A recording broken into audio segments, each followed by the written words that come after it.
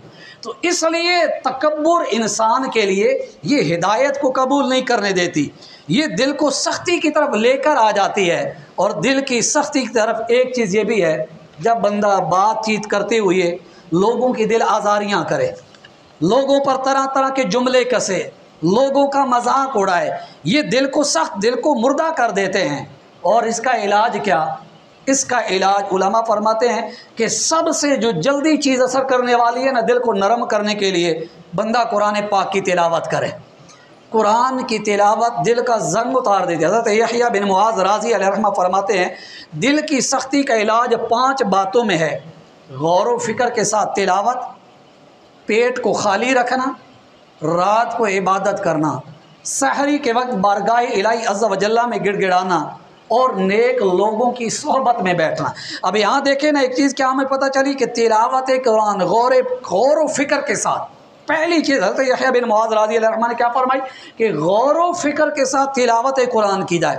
الحمدللہ تعالی عز و جل ہماری جو امیر اہل سنت کی طرف سے ایک تربیت کی گئی ہے نیکی کے کاموں میں، ان میں سے ایک دینی کام یہ ہے کہ صبح جب فجر ہی پڑھتے ہیں نا تو دل کو نرم کرنے کا علاج ہمیں امیر اہل سنت نے دے دیا۔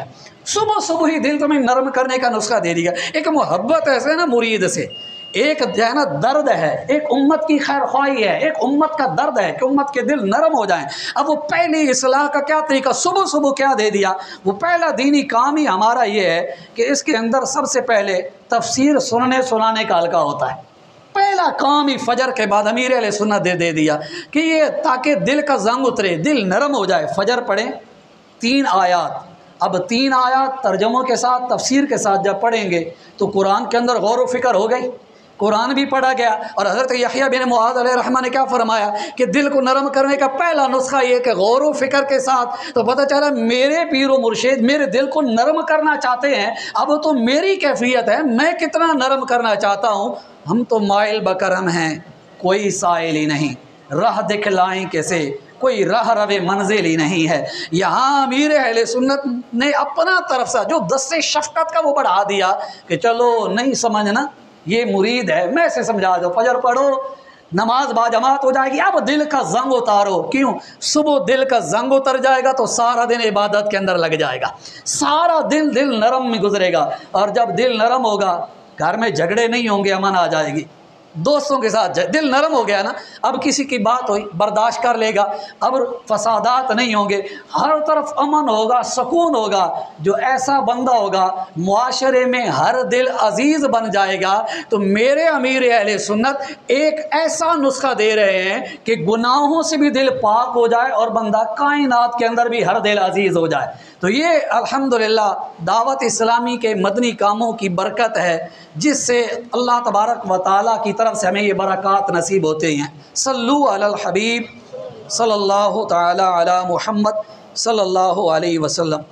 پیارے اسلامی بھائیوں، بیان کو اختتام کی طرف لاتے ہوئے سنت کی فضیلت اور چند آداب زندگی بیان کرنے کی سعادت حاصل کرتا ہوں۔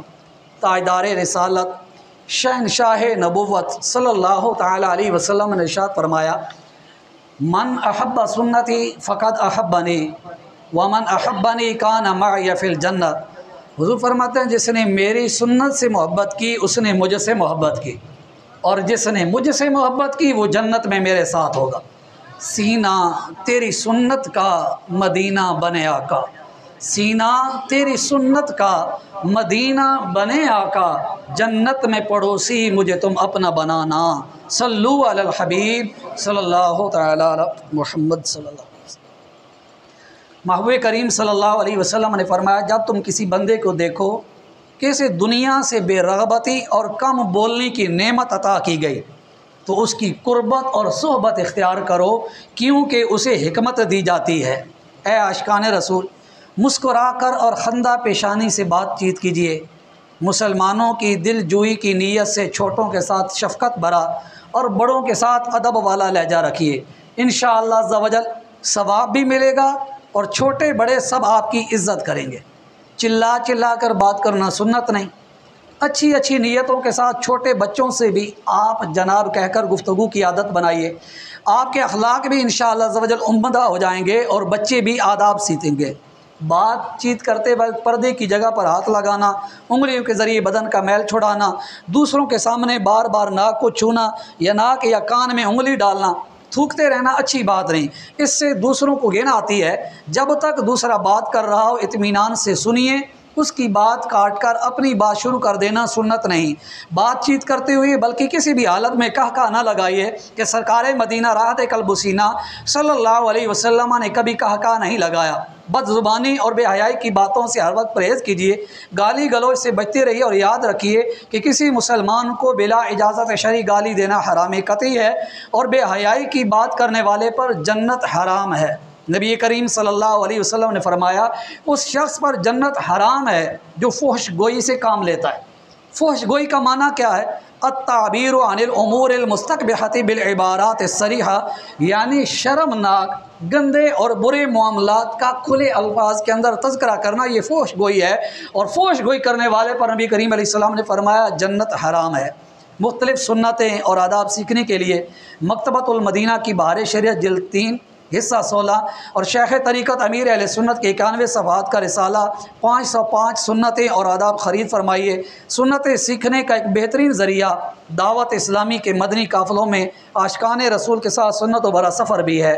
لوٹنے رحمتیں قافلے میں چلو، سیکھنے سنتیں قافلے میں چلو، ہوں گی حل مشکلیں قافلے میں چلو، ختم ہوں شامتیں قافلے میں چلو۔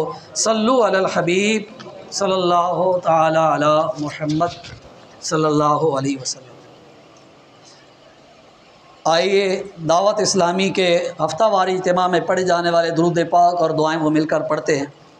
بزرگوں نے فرمایا جو ہر شب جمعہ اور جمعرات کی درمیانی رات یہ درود شریف پابندی سے کم از کم 1 مرتبہ پڑھے، موت کے وقت سرکار مدینہ صلی اللہ علیہ وسلم کی زیارت کرے گا، اور قبر میں داخل ہوتے وقت بھی، یہاں تک کہ وہ دیکھے گا کہ سرکار مدینہ صلی اللہ علیہ وسلم اسے قبر میں اپنے رحمت بھرے ہاتھوں سے اتار رہے ہیں۔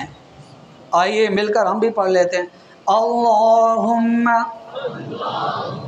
صلی وسلم وبارک علی سیدنا محمد النبی الأمی الحبیب العالی القدر العظیم الجاہ وعلى آلہ وصحبہ وسلم۔ حضرت انس رضی اللہ تعالیٰ سے روایت ہے کہ تاجدار مدینہ صلی اللہ علیہ وسلم نے فرمایا جو شخص یہ درود پاک پڑھے، اگر کھڑا تھا تو بیٹھنے سے پہلے، اور بیٹھا تھا تو کھڑے ہونے سے پہلے اس کے گناہ معاف کر دیے جائیں گے۔ اللہم صلی علی سیدنا و مولانا محمد وعلی آلہ وسلم۔ جو یہ درود پاک پڑھتا ہے اس پر رحمت کے 70 دروازے کھول دیے جاتے ہیں۔ صلی اللہ علی محمد۔ علامہ احمد صابی علیہ رحمہ بعض بزرگوں سے نقل کرتے ہیں اس درود شریف کو ایک بار پڑھنے سے 6 لاکھ درود شریف پڑھنے کا ثواب حاصل ہوتا ہے۔ اللہم صلی علی سیدنا محمد عدد ما فی علم اللہ صلاة دائمة بدوام ملک اللہ۔ ایک دن ایک شخص آیا، اس سے صحابہ کرام علیہم رضوان اجمعین کو حیرت ہوئی کہ یہ کون بڑے مرتبے والا شخص ہے۔ جب وہ چلا گیا تو سرکار صلی اللہ علیہ وسلم نے فرمایا یہ جب مجھ پر درود پاک پڑھتا ہے تو یوں پڑھتا ہے اللہم صلی علی محمد کما تحب وترضى له شافع صلی اللہ علیہ وسلم کا فرمان معظم ہے، جو شخص یوں درود پاک پڑھے اس کے لیے میری شفاعت واجب ہو جاتی ہے۔ اللہم صلی علی محمد وانزلہ المقعد المقرب عندک یوم القیامہ۔ حضرت ابن عباس رضی اللہ تعالیٰ عنہ سے مروی ہے کہ سرکار مدینہ صلی اللہ علیہ وسلم نے فرمایا، اس کو پڑھنے والے کے لیے 70 فرشتے 1000 دن تک نیکیاں لکھتے ہیں۔ جزا اللہ عنا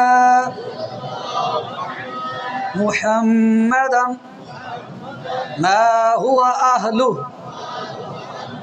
فرمانے مصطفیٰ صلی اللہ علیہ وسلم، جس نے اس دعا کو 3 مرتبہ پڑھا گویا اس نے شب قدر حاصل کر لی۔ لا الہ الا اللہ الحلیم الکریم سبحان اللہ رب السماوات السبع ورب العرش العظیم۔ لا الہ الا اللہ الحلیم الکریم سبحان اللہ رب السماوات السبع ورب العرش العظیم۔ لا الہ الا اللہ الحلیم الکریم سبحان اللہ رب السماوات السبع ورب العرش العظیم۔ صلو علی الحبیب صلی اللہ تعالی